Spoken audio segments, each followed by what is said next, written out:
Corona virus महामारी को फैलने से रोकने के लिए 25 मार्च से लागू किए गए देशव्यापी लॉकडाउन में प्रतिबंधों के दौरान कितने मजदूरों ने जान गंवाई, सरकार के पास इसका कोई डेटा मौजूद नहीं है। केंद्र सरकार ने सोमवार को संसद में इस बात की जानकारी दी।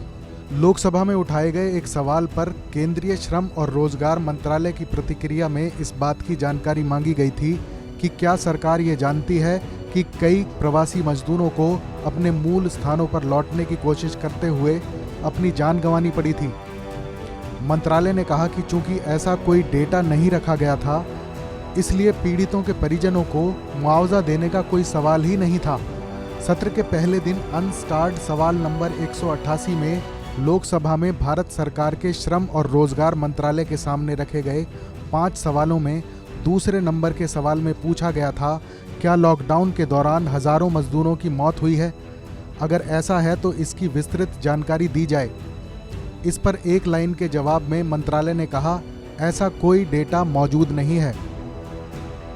एक और सवाल में पूछा गया कि क्या कोविड महामारी के दौरान सरकार ने सभी राशन कार्ड होल्डर्स को फ्री राशन बांटा?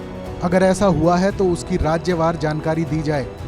इस पर सरकार ने कहा उसके पास इसकी भी राज्यवार जानकारी मौजूद नहीं है। हालांकि जवाब में ये भी कहा गया है कि 80 करोड़ लोगों को 5 किलो अतिरिक्त गेहूं या चावल दिया जा रहा है और 1 किलो दाल दी जा रही है। हैदराबाद से AIMIM के सांसद असदुद्दीन ओवैसी के एक सवाल के जवाब में संसद को लिखित जानकारी दी गई थी कि महामारी के दौरान अपने राज्यों को लौटने वाले कुल प्रवासी कामगारों की संख्या 1,04,66,152 है। कोरोना महामारी के बीच संसद के मानसून सत्र की आज शुरुआत हुई है। संसद सत्र से पहले PM मोदी ने मीडिया को संबोधित किया। 1 अक्टूबर तक चलने वाले मानसून सत्र में कुल 47 बिलों और अध्यादेशों पर चर्चा होनी है। इस रिपोर्ट पर आपकी क्या राय है, कमेंट सेक्शन में ज़रूर बताएं।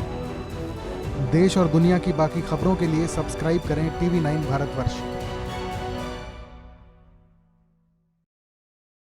फिक्र आपकी, सोमवार से शुक्रवार रात 9 बजे सिर्फ TV9 भारतवर्ष पर।